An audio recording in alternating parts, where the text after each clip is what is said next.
tout le monde. Aujourd'hui on se retrouve pour notre toute dernière vidéo pour ces petits tutos dessins en collaboration avec l'Info Café de l'Ophage. Donc je suis ravie de vous retrouver comme d'habitude, et pour terminer cette session et ce chapitre vraiment créatif et axé autour du dessin, je vous propose de réaliser ce que je vous avais annoncé dans la toute première vidéo, à savoir un flipbook. Alors pour celles et ceux qui ne connaissent pas, comme j'avais dit dans cette première vidéo, pas de panique, parce que moi j'ai découvert ce terme aussi en voulant réaliser ce genre de choses pour la première fois. Mais je suis sûre que vous avez peut-être déjà eu l'occasion d'en fabriquer quand vous étiez plus petit, c'est possible. Alors en fait, c'est ces espèces de petits livres animés qu'on trouve par exemple dans les librairies, dans les magasins de journaux, etc., etc., où en fait on a une petite action en train de se passer, et puis il faut juste tourner les pages comme ça, et puis on a comme un dessin qui s'anime sous nos yeux. Alors c'est pas si compliqué que ça à faire, vous allez voir aujourd'hui, on va le fabriquer ensemble. Alors il y a des petites conditions pour ça avant.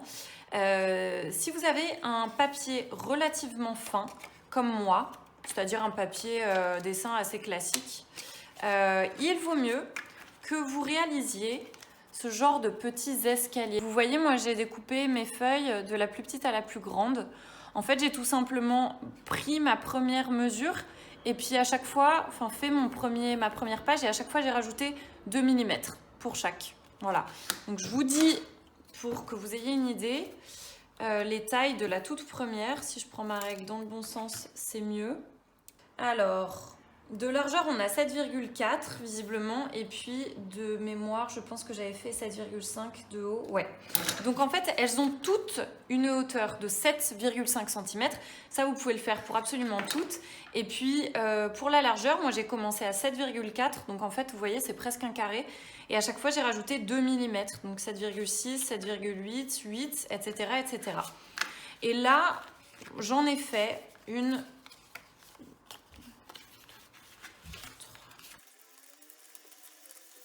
J'en ai fait 15 en tout. Alors on va voir si on les utilise toutes ou pas. C'est pas forcément sûr qu'on ait vraiment recours à absolument toutes. On va le faire au fur et à mesure, vous allez voir. Et puis si notre action est terminée plus tôt, on laissera tout simplement les dernières feuilles de côté. C'est pas du tout un problème.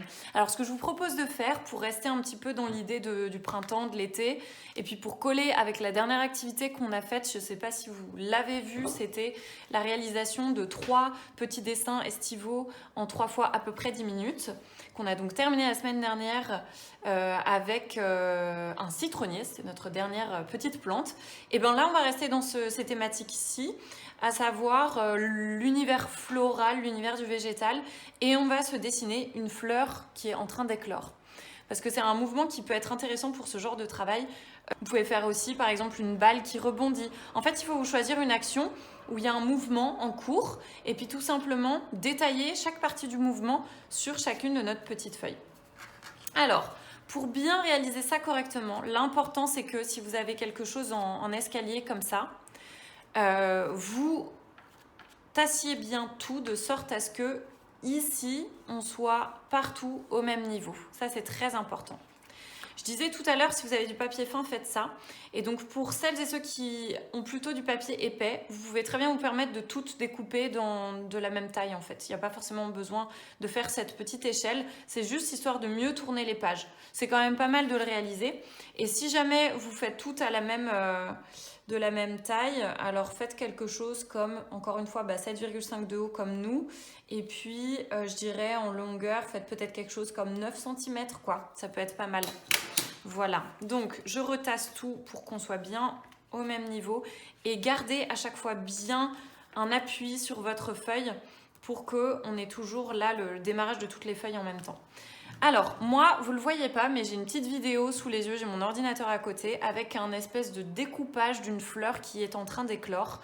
Et on va tout simplement réaliser, vous pouvez suivre cette vidéo en fait au travers mon dessin. On va tout simplement suivre les différentes étapes les plus importantes. Donc, il ne faut pas qu'on commence trop sur la gauche, tout simplement parce que quand on va tourner, c'est plutôt cette partie-ci qu'on voit. Ici, ça peut être éventuellement un petit peu caché. Donc, on va faire notre fleur plutôt sur la partie droite, en bien sûr gardant à cette place pour qu'elle puisse s'éclore correctement. Du coup, je me mets un peu plus à droite que le milieu. Et puis on va d'abord faire notre tige. Vous prenez un crayon gris, un crayon à papier.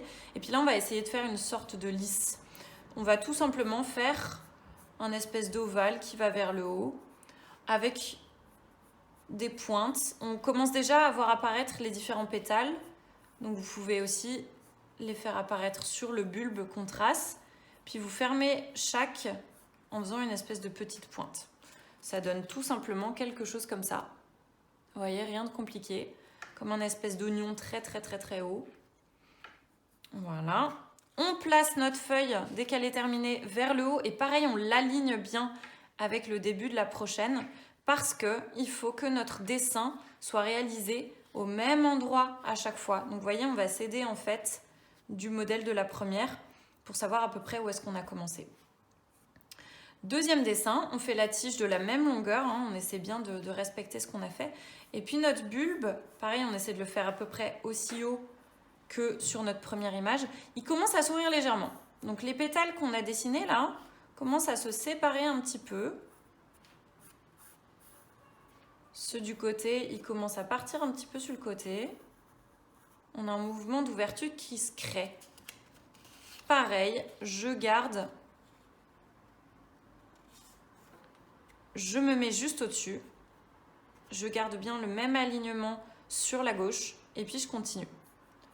La tige, on essaie toujours de la faire de la même longueur. Et puis notre bulbe là, pour le coup, il commence à aller un peu sur le côté. Là, les pétales commencent à bien s'ouvrir. Bon, là, je ne suis pas la vidéo parce que c'est un mouvement qui est assez compréhensible et assez évident. Et là, on peut commencer par les trous qui se forment du coup, par l'espace qui se crée avec la fleur qui s'ouvre. On peut commencer à faire quelques pétales qu'on voit derrière et qu'on ne voyait pas au départ parce qu'ils étaient cachés par ce devant qui était tout fermé.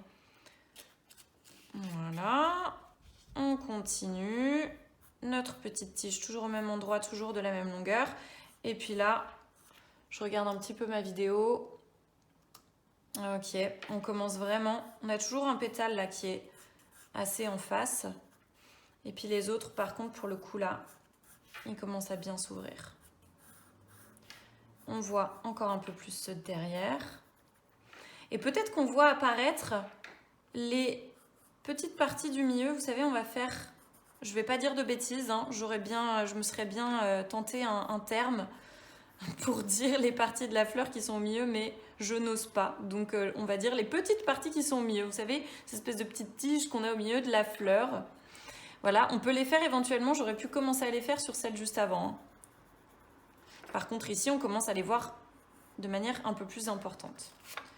On pose notre petite feuille terminée, on aligne bien comme d'habitude, on met notre tige. J'avance un peu la vidéo. Ok. Donc on a toujours notre pétale qui est devant, peut-être qu'il commence à aller un peu sur le côté. Et là, pour le coup, ça s'ouvre encore plus.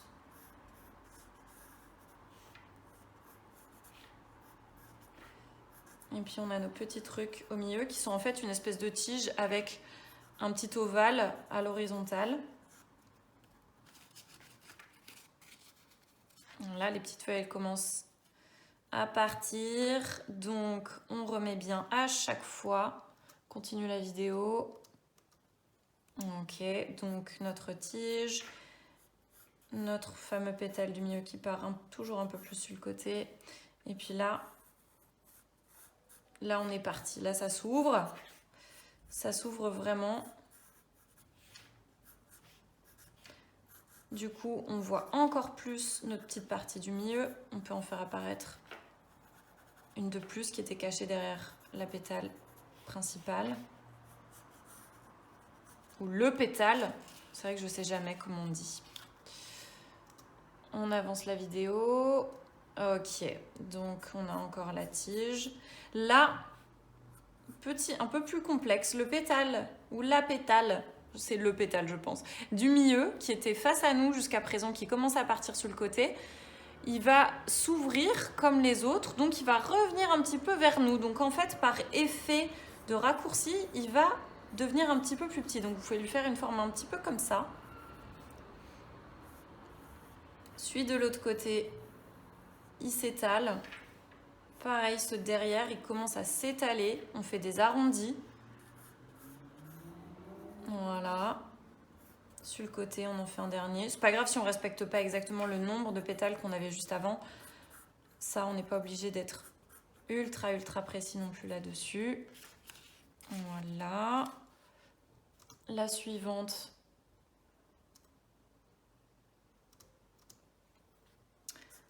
On va continuer au même endroit. Et puis là, on ouvre clairement la fleur. Donc le pétale qui était en face de nous, qui commençait à aller vers nous, il est clairement vers le bas maintenant. Celui du côté, pareil. Derrière, c'est la même chose. Ils deviennent plus petits parce qu'ils sont complètement ouverts. Et puis sur le côté, pareil, on est complètement par là-bas. Donc là, on a vraiment une grande ouverture qui s'est créée. Et puis on a nos 3 petits bibiques au milieu. Voilà. Dans la prochaine, puisque maintenant l'action de l'ouverture de la fleur s'est passée, on peut peut-être faire arriver une petite abeille. Donc, notre fleur, va falloir qu'on essaie de la garder systématiquement comme elle était, à peu près là. Donc, vous essayez de recopier à l'identique ou presque ce que vous avez. Ça peut changer un petit peu parce qu'elle a le droit de bouger légèrement, la fleur. Mais on essaie quand même de garder quelque chose de sensiblement similaire. On fait nos 3 petits trucs au milieu. Et puis là, du côté en haut à gauche, va arriver une guêpe ou une abeille. Alors là, on l'a fait de manière très simplifiée. Pour l'instant, on fait juste un petit rond qui arrive comme ça, avec des rayures. Et puis, on va faire des petites ailes. On va vraiment la faire de manière extrêmement simplifiée. On change de page. Parfois, on peut retasser correctement, histoire d'être sûr d'être toujours bien au bord. On aligne. Et puis, on continue. On refait notre fleur. Toujours dans la même dynamique que ce qu'on a fait juste avant.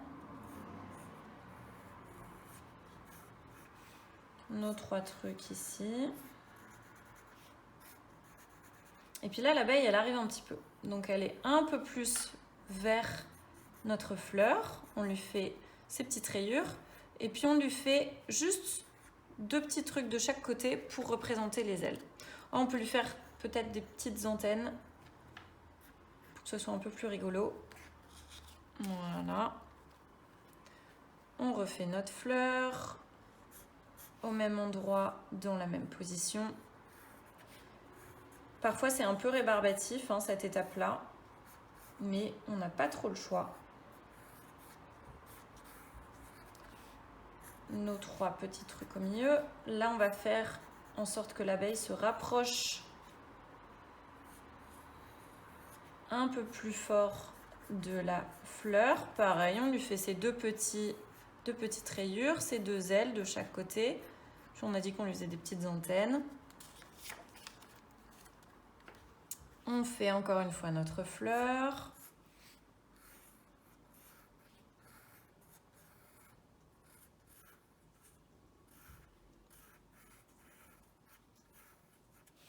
Avec les 3 trucs au milieu. Et puis là, notre abeille, elle vient clairement se poser sur notre fleur. On lui fait toujours ces 2 petites ailes. Voilà. Et puis, on va peut-être faire la toute dernière où notre abeille est clairement allongée dans la fleur.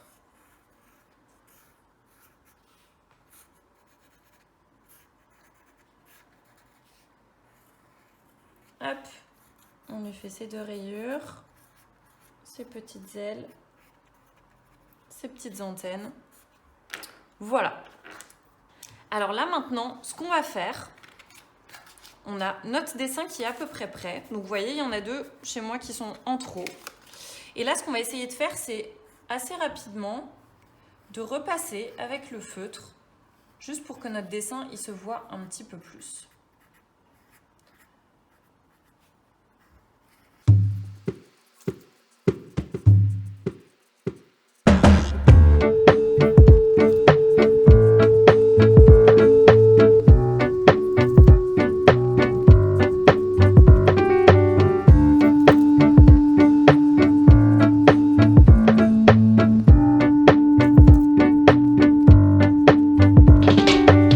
I dreamt I was a butterfly, dreaming I was me. I flew up to the mirror, but there was nothing that I seen.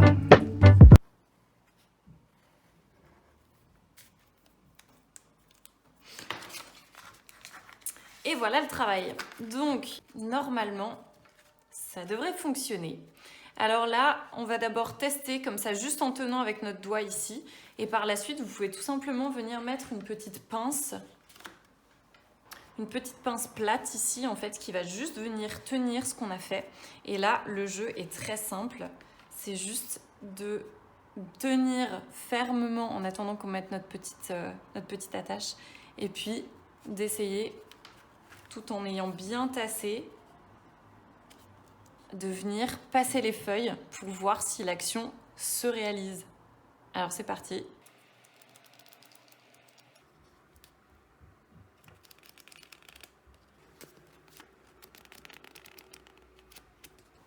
Et voilà le résultat. Notre petit flipbook est réalisé. On peut enlever ces petits trombones en attendant si vous en aviez mis comme moi. Et puis tout simplement, comme je vous disais, alors soit vous agrafez, soit vous mettez une petite pince plate qui pourrait tenir le petit livret correctement. Et puis vous avez votre petit flipbook qui est réalisé et qui fonctionne très bien. Bravo à vous, bravo pour cette réalisation, bravo pour les réalisations précédentes si vous avez suivi les autres vidéos. Merci beaucoup d'avoir été au rendez-vous à chaque fois, ou juste 1 ou 2 fois, ou juste cette fois d'ailleurs. Et puis écoutez, je vous dis éventuellement à très bientôt. Je vous souhaite aussi de rester super créatif. N'oubliez pas de dessiner de temps en temps, de créer, c'est très très très important. Et puis encore une fois, merci beaucoup d'avoir été là. Salut!